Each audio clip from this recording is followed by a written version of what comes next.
Yes, it's me. It's me. It's the MIC Craig, aka Mr. Impact, back with another special edition of TBN Chats here on the TNIW channel. I'm honored to be joined by our latest guest, RevPro Tag Team Champion, star of independent scene, one half of the world famous Sunshine Machine. It's TK Cooper. TK, how are we doing?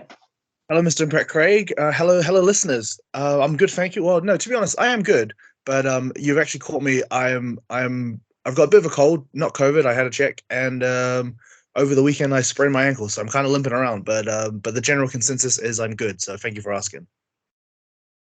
It's good to hear. At least, oh, I think did you pick up the knockout kamikaze? Yeah. Annoyingly, Yeah, it was so had the three shows this the weekend just gone. I don't know when this comes out, but the weekend that after we recorded this anyway. So I had Kamikaze on Friday, Wrestling Resurgence on Saturday, and then Good Wrestling No Ring on the Sunday. And yeah, at the Kamikaze show, I wrestled Sean Custom, and I don't know how because I didn't really notice it until Mambo and I were on the train back to London that I just couldn't really walk or put too much pressure on my foot. oh So, well, so I was the rest of the had to spend the rest of the weekend kind of wrestling smart around it and trying to be safe with it just to make sure I didn't do any more damage. yeah. I was at the kamikaze show, and I think I saw the moment where your ankle went a little bit. Oh, So bugger. I was looking out for you as well. You said you were going to be there, and I mean, obviously, I didn't know who I was looking for, but I was hoping I just like, if I knew, I knew sort of thing. But I'm glad you were there. Hope you enjoyed the show. we did have a kind of interaction during your match, and Sean Custom was upside down in the turnbuckle. We came over to the corner, and I was going, TK, turn it around, turn it around. Okay. I feel like I remember that. I feel like I do remember that interaction. Damn. Yeah.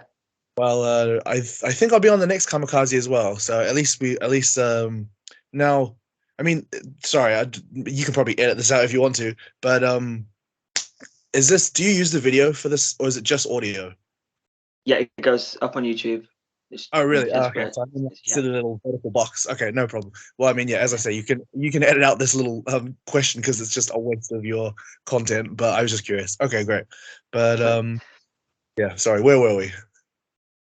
Yeah. So yeah, obviously, you know, you and yourself and Chuck ever at the minute doing really successful in the independent scene. I'm curious, how did you guys come up with the name Sunshine Machine? So, um, so obviously we used to be called ETM, and that was based off of our YouTube show we used to make before the pandemic, which was Escaping the Midcard. And then the reason we ended up tagging was just kind of a coincidence that just through making the YouTube show, which we'd never intended to build to us getting booked as a tag team. It was just we were two mates and we were on the road so much together. And then a promotion up north that I don't think they had many shows in the end. They wanted to do a tag team title gauntlet, and they asked if we would like to team up, and we were like, yeah, sure, why not? So that was our first appearance as ETM, and then more promotions were like, oh, I didn't realize you guys were teaming. Would you like to keep doing that? And then it kind of blossomed from there. But then I think that was like not very long before the pandemic. So basically by the time we got any steam as a team, then the pandemic shut that all down. And then through the break of not wrestling, we kind of thought like we don't really want to be associated with the mid card. Like we want to be like when wrestling comes back, we want to be like as close to the top of the card as possible, but we do want to be a team and we really want to like make tag team wrestling just as strong as like, obviously like in any promotion, everybody's always got their like top singles champion, and whether or not they give it the phony name of like what is it, like World Heavyweight Championship, when it's just like the local promotion's title belt. But so we really like we spent a lot of lockdown. Like Mambo actually, well, just by the coincidence. Sorry, this is such a long-winded answer to how we got to Sunshine Machine, but I promise we'll get there. So during the lockdown, Mambo moved into my flat, so we were living together. So we spent a lot of time going to the park and trying to just train for wrestling, just with our own bodies and stuff, and just practicing like just double team tricks, really, that weren't necessarily like wrestling related, just things we could do together. And it was just in that time that we really had a chance to, I guess, like figure out what our priorities were in wrestling and figure out what our goals were. Because obviously we've been having so much fun, just being a part of the Brit Rest scene, being a part of wrestling in general. Had a lot of great moments, but like if we were going to take it to the next stage, we couldn't really be calling ourselves ETM, just because, well, ETM isn't a very good team name at all, and Escaping the Midcard is also not a very good tag team. But we had been calling our finishing move at the time, which was like Mambo picks them up for an air raid crash, which he calls the Chuck U, and I come off the top rope with a double stomp, and we were calling that move the Sunshine Machine. And I think we got the name from like what are they called now? FTR. So the Revival used to call their finisher the Shatter Machine. Yeah. So so all that backstory to say, we got our original finishing move from Shatter Machine, and we called ours the Sunshine Machine because, like, again, a lot of people, I say a lot of people, a couple of people online had often called us the Sunshine Boys because we're just always having a good time. Always like, especially Mambo. I feel like Mambo is like the king of like positive vibes, PMA and all that. And I think like there's quite a few people who often refer to him as, like, at least online anyway, I don't know about in real life, but they often refer to him as the Sunshine Prince, which I think is like a pretty fair assessment because the dude is like always in a good mood. And me, I'm part of the team, so I also get that moniker just by association, which is fine. Like I prefer to be known as like as a nice guy, so that's good. But yeah, so we kind of mushed all those things into one thing. And so that was the name of the finisher. And then when we were coming back, we were kind of tossing up with a few names, and then we were thinking, why don't we just call ourselves Sunshine Machine, because it kind of exemplifies everything we want to be in professional wrestling. So just like enjoying ourselves, having a good time, but also working hard in professional wrestling. Yeah, I kind of had a feeling it came from the Shatter Machine, but it's good to get the clarification on that. That was that was the longest way around to explain such a simple question, but I hope you and everyone else who watches this is at least feels enlightened now by the world's long story. I think you're definitely enlightened about that now. So to take you back to beginning before you became a wrestler, what was your first exposure to pro wrestling, and was there anyone in particular that stood out and you thought, yeah, I want to watch this, I want to be part of this because of that? See, I feel like it's chicken and the egg, where I don't really remember which one came first. It was either seeing the winner takes all like Team Alliance versus Team WWF match on telly, or my dad bought me SmackDown 2 on the PlayStation, and then so it was just either. But that's the thing, I can't remember if it was seeing that match made me like wrestling, and then my dad bought me the game, or if he bought me the game and I was like, oh, wrestling's pretty cool, and it just happened to be on the tally. But either way, it was those things. And I think as a kid, like The Rock and Eddie Guerrero were the two wrestlers, even on the game, that made me like wrestling the most. So yeah, I mean it's obviously two of the very best there, so what's not to like about that? And so much charisma from both of them as well. Yeah, like it's two of the absolute best. So from that, what made you want to pursue wrestling as a career? I guess it was based literally off of those two guys, really, where I just enjoyed watching what they do, and I was like, oh, I wish I could. Like, I think just as a kid, it just never got out of my system that I wanted to be part of wrestling. And more so, especially The Rock, I think, just because he was like a brown Polynesian guy, even though he's American, obviously, but like a brown Polynesian guy being a professional wrestler, he made it look like attainable, just because like he looked similar to me. So I was like, well, if that guy can do it, why can't I? And I guess it's like a silly comparison, because obviously I'm just a kid in New Zealand and he's like a world famous professional wrestler. But I suppose it's like how most people's humble beginnings stories start. But yeah, that's it really. So from that, what was the independent wrestling scene like in New Zealand when you first decided to take it up? So I mean, like even now, I'd say New Zealand professional wrestling is still in its infancy. Like when I first started, all the dudes who trained me had been wrestling for 10 years. So, and everything they had learned, they basically they'd only recently been coming into having any real knowledge about how the business works and stuff like that. So, not that they didn't know anything. It's just comparative to like British wrestling, the knowledge that they were passing on was so limited.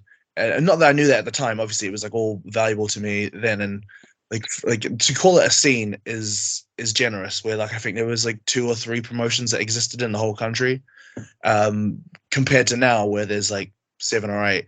But I guess like even that is like New Zealand is already so small. So I think like 7 or 8 is like a considerable amount. You know, obviously like America has like hundreds. British like the UK also has loads, but it's like a population density and like how popular wrestling is as a niche sort of thing. So to have like 7 or 8 like good or 7 or 8 promotions at all in the country is a solid improvement for New Zealand. And and the people that I learned from initially were I guess like the pioneers of the New Zealand independent scene, which again like it's just the truth. Like there isn't necessarily a scene. There just like are a few promotions in New Zealand that run shows. Yeah, I mean, like, did you find obviously like, I can't imagine there was much opportunity in terms of training schools over there because Yeah, not a lot of that was definitely the case where like I like by the so I was training at the school for about 11 months, I think, before I debuted on a show.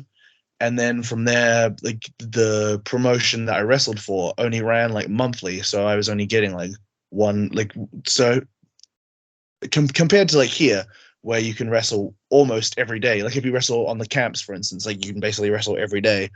Um, Whereas at the time, again, when I first started, the one promotion I work for would put on a show once a month, and then the other 2 promotions that ran in the country were either like too far away to really put like if a car was gonna drive to do the show, it would be like almost too expensive, or like they wouldn't have any spots because they're like the shows are so few and far between that they need to get their guys on first. So they can't. There just wasn't that opportunity to go anywhere else. So I'm wrestling like once a month. And then I think I did that for 4 years in New Zealand. So what's that? 4 times 12, 48. So I had 48 matches, and it wasn't until that point. And so that's at minimum. So then you got to also factor in. I went to Australia a couple of times. I did a couple of I spent a couple of weeks in South Australia, like training there, just to kind of boost, just learn anything more than what I could, because again, training in New Zealand was so limited because people only knew, what they knew, and I guess in the same way that like famous independent wrestlers or famous like ex WWE wrestlers would do like seminars in the UK or seminars in America, like at least that brings in like new knowledge or like old knowledge of how to do that. But like we didn't have the access to anybody like that in New Zealand, just because they were, like tours never came to New Zealand, or there was just no promoters in New Zealand could afford to fly anybody in because there was no money to be made in New Zealand professional wrestling at the time. So it was tough to like get any better. Hence why I would go to like Australia and go to different promotions and try to just like take a little bit and bring it back home, or just learn anything at all really. So, and that's pretty much what spurred on moving to the UK, because I was like, I feel like I've hit the limit here. There's not much more to learn. Like I haven't necessarily won all the championships or anything, but that is so like meaningless when the rest of the world doesn't even know that you exist. So Yeah. that was pretty much why I had to branch out and go learn as much as I could over here. And I mean, that's why I'm here now. Yeah, and obviously, if you go back or even today, there's not a lot of wrestlers that have come from New Zealand. Obviously, actually we had the Bushwhackers and currently have Jay White, of course. So, what was your how did you first hear about the UK scene, and which that made you want to come over and run that?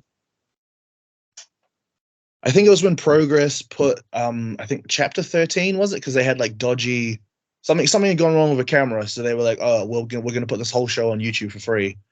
And so I happened to come across that, and I was like, that is the coolest wrestling I've ever seen. And that was basically like, I think after like I had already planned in my head to kind of just go on an overseas trip after I finished university, and then just by chance in my last year, that went online. And yeah, I think it was just like a perfect storm, really. Of I was finishing university, I'd already told myself I was gonna like go travel for a little bit, and then wrestling had kind of plateaued in New Zealand. So all these things happened all at once, and I was like, this is like the exact thing I was looking for, really. That like that's the kind of wrestling show I want to be a part of. I don't know if I have anything else left to do in New Zealand wrestling, and I want to move overseas. So boom. Yeah, it's obviously this UK scene is kind of dipped up and down, but when it's reached its peak, it's really reached a huge peak. And as far as the scene goes today, you feel like it's obviously COVID came and it obviously took a bit of a dip as well.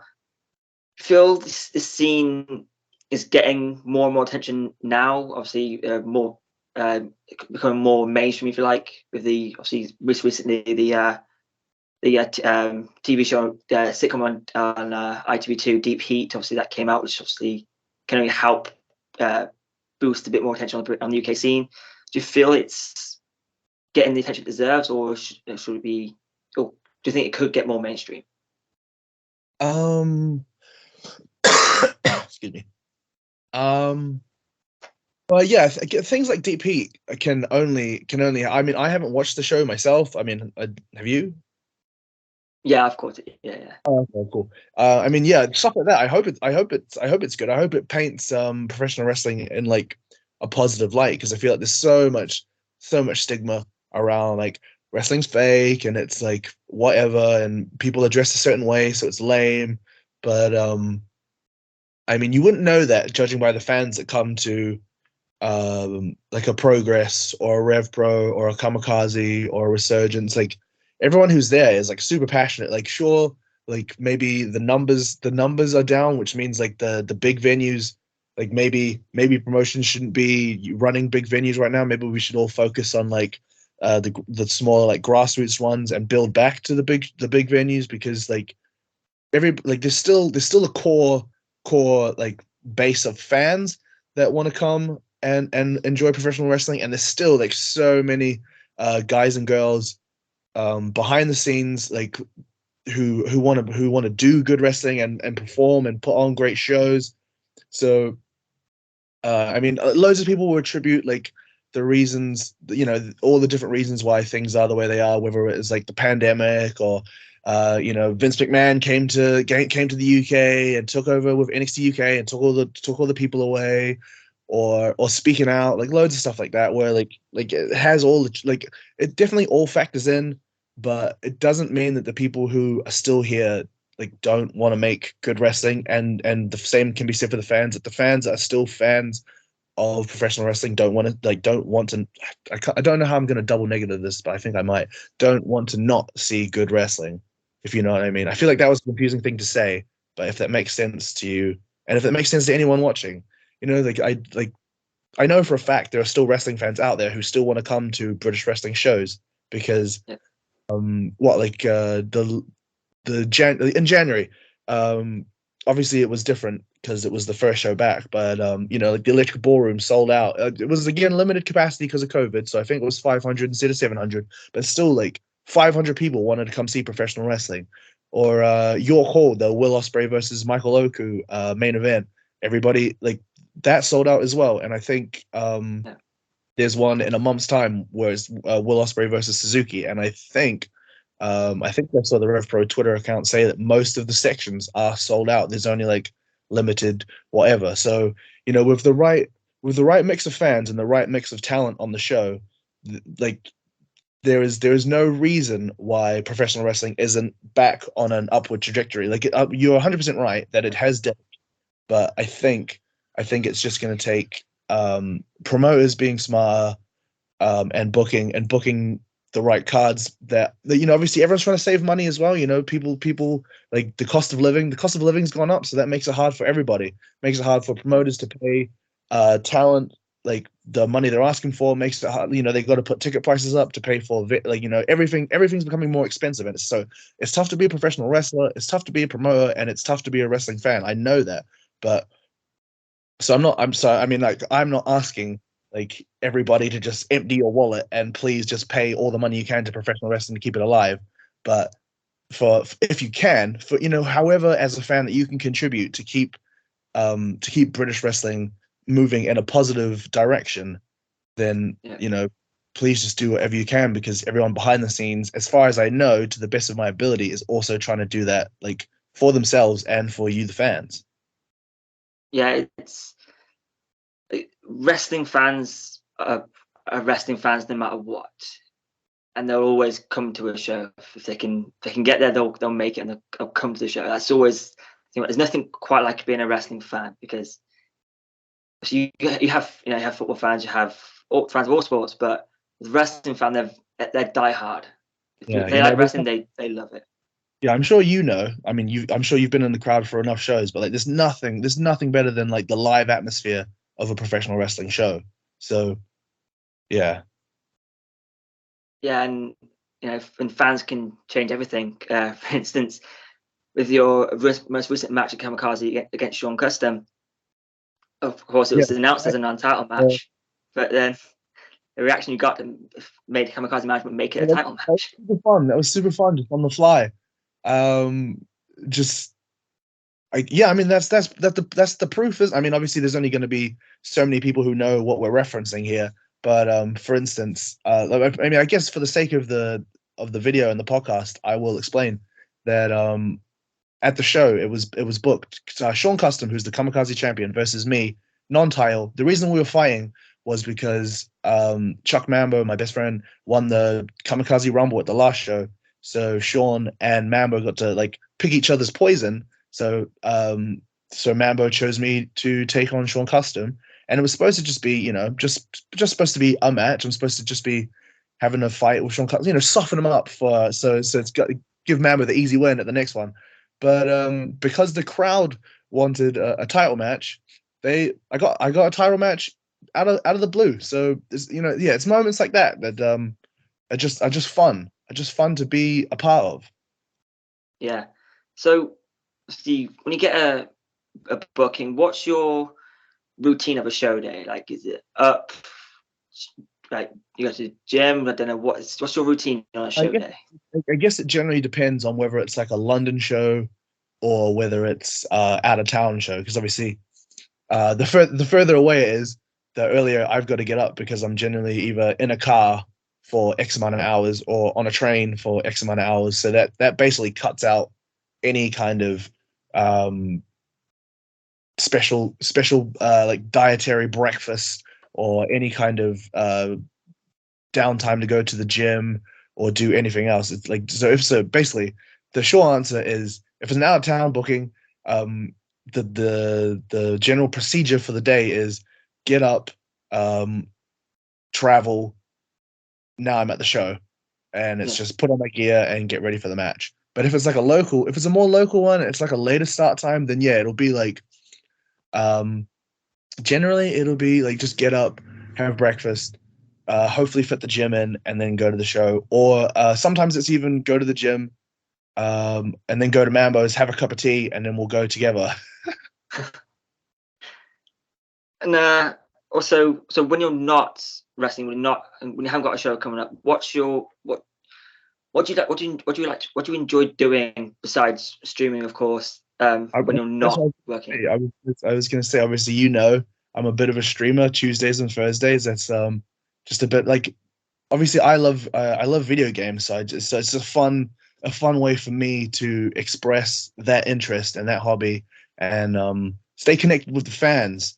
Obviously, it's like I say the fans. Like at the moment, my stream is it's not really comparative to the Adam Coles or the Evil Unos or the Dakota Kais who also wrestlers who stream and they're very successful. But mine is on a much smaller scale. But I still love it. I still, it's great. Like other than the streaming, I mean, obviously, I could spend this whole interview talking about the stream if I wanted to, but I'll try not to use too much of the interview just putting over my stream twitch.tv/puretkc. Other things I'm into. Um, I mean, obviously, I think just through I guess having to be a wrestler means having to be in shape. So and again, I'm in no kind of Dan Maloney shape, but I'm in at least like athletically good shape. Where so like I like spending time at the gym. I like trying to compete with myself, see how heavy I can lift compared to last week. Like I've got a little booklet. I haven't really evolved into the digital times and use my phone for it. Yeah, I've got like a little like pen and paper that I use every time I go to the gym and just take notes of my workouts and stuff. Um, I just like being outside mostly. I like the outdoors. It's not really been the time for it recently because obviously it's still the back end of winter and spring, which just means a lot of rain and a lot of wind. So um, and then, I mean, the other thing I love is like swimming. So I love going to the beach, but obviously London is not the place to go to the beach. So Yeah. looking forward to a summer holiday. I don't know where, but those sorts of things. Um, recently, so obviously there's a lot of viral videos for food and stuff, and my girlfriend sends me loads. So I've really gotten into cooking lately. I say I've gotten into cooking. She's gotten me to get into cooking. Not that I've ever been a bad Right. cook, but we just cook a few more elaborate things where like if it's like a 30-minute but they break it down to like 8 seconds of like a TikTok that's like make this creamy spicy prawn garlic pasta and I mean like objectively all of the things that she's made us cook, they have been great. So shout out to her and shout out to all these great chefs that just are giving away meals for free. But so that's been Yeah. fun. So yeah, that's basically how I spend my time if I'm not just around my friends or whatever. Those are the sort of things I'll be doing. Yeah, and it's obviously I'm still quite new to your being in your Twitch stream chat, but food seems to be quite the topic, as well as your favorite team, the Sunderland. Yeah, no, I do love. Apparently, I do love the Sunderland.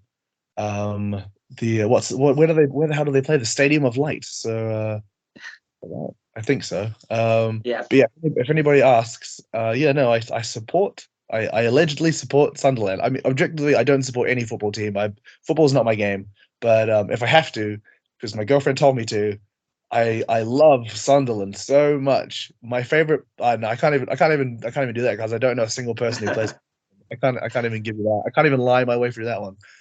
But yeah, my favorite football team, if anybody asks, is Sunderland. the Sunderland. There we go. So I want to be respectful of your time. So I'll finish on this. So I end this interview the same way. In the next 3 years, where do you see yourself and where do you want to be? Um, in the next 3 years, oof, I would hope that I would be a contracted wrestler. That's the truth. Where in particular, I'm not sure, but I just think I've been doing this for 10 years. Mambo and I are finally starting to hit our stride, but we're also like Mambo's 30 this year, I'm 30 next year. So we're like I mean, a lot of people are saying 30 is the new whatever, this is the new prime.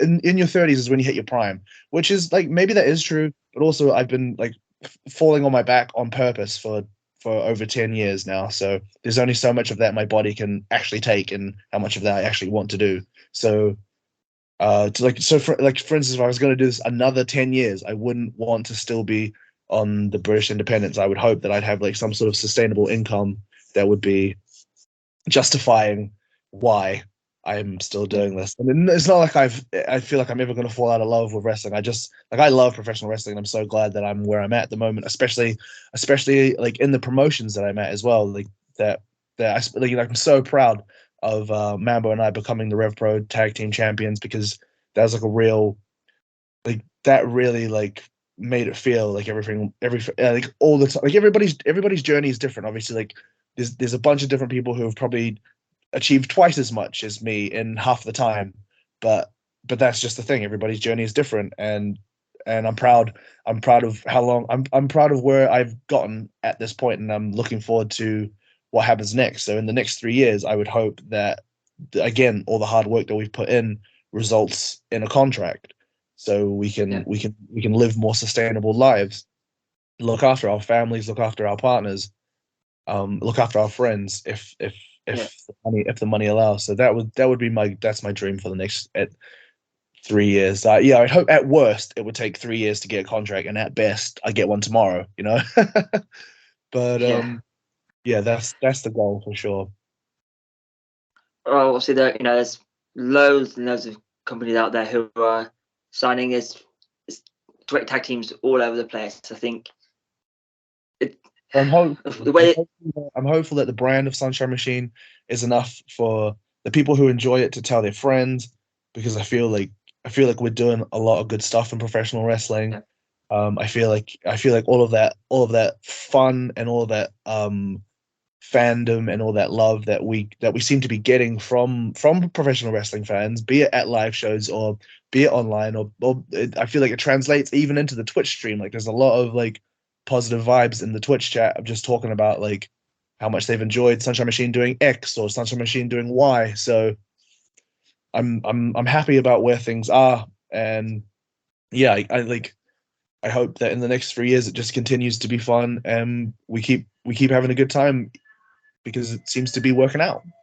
Yeah, I mean, you guys are super entertaining, and you can go. It's the perfect mix. You've got the charisma, and you can go in the ring. So I think 3 years is it's definitely it's definitely doable for sure.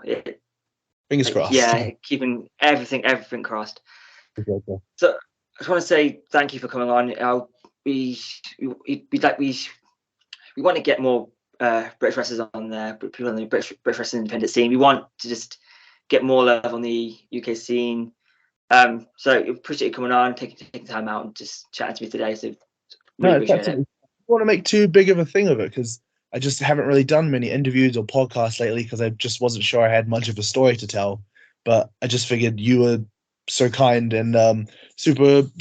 I just really appreciated you being a part of my stream, so I thought I'd better pay it back to you, because I mean, you don't, not that that's how this works. It's all transactional, but just really appreciated you being in the stream. So I thought, why not give my new friend Mr. Impact Craig a little interview, and it's been great. I really appreciate being a part of it. No, honestly, a pleasure's all mine, and just thanks for coming on. And I can't wait. Looking forward to seeing what you guys do next, and it should be a lot of fun. Yeah, me too. I think so. So yeah, so thanks again, and if you guys want to go ahead and let people know where they can follow you, where they can see you coming up anytime soon. So if you don't know, my Twitter, my Facebook, my Instagram, and my Twitch are all either at pure TKC or /pure TKC. It's all pretty simple. It's all pretty universal.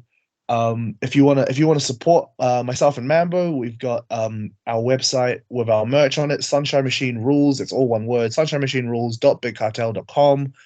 Upcoming shows. You're lucky I'm sat right in front of my calendar, so I could tell you. And again, I don't know when this goes out, so I'm just gonna have to rattle off some things and hope by the time this comes out that this is still relevant.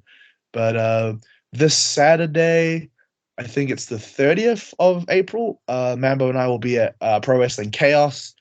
The next day, May 1st, we will be in Sheffield for RevPro. defending our tag titles, and then later that evening we're gonna. So the plan is to open the show, win or lose. So we either victoriously run to the station, or real sadly cry our way to the station and catch the train up to Huddersfield, where we'll be wrestling later that evening against Luke Jacobs and Tom Thelwell for title wrestling. And then the next, shoot, I can't really make that out. Something about RevPro, something about Progress. What does that one say? Damn, Pro Wrestling Ambush also coming up. And then by the looks of things, it looks like a lot of RevPro, I think. So that's in our immediate future. But yeah, if you obviously follow me on all my social media, and that will be a more concise explanation for where you can see Sunshine Machine. But yeah, also so yeah, as has been mentioned, probably too much that you probably aren't interested anymore. But I stream Tuesdays and Thursdays, usually from 6 o'clock p.m. UK time. And if you want to come jump in the chat or give me a follow, it's I swear it's a good time. Mr. Impact Craig can attest to that. He's a great member of our chat. He's a great member of our community that we're growing. But yeah, no, I can't say enough good things about the community that is within my Twitch stream and the way it's going at the moment. Same for the wrestling career. So it's all just like Brit Rest. It's on its way up, man. It's on its way up, man. I'm just really grateful for it all. So thank you very much. Oh, there you have it. You can follow us here, there, everywhere: Facebook, Twitter, YouTube. Listen to us on Spotify, Sounder, wherever else you podcast. I've been the MIC. Until next time, goodbye, my friends.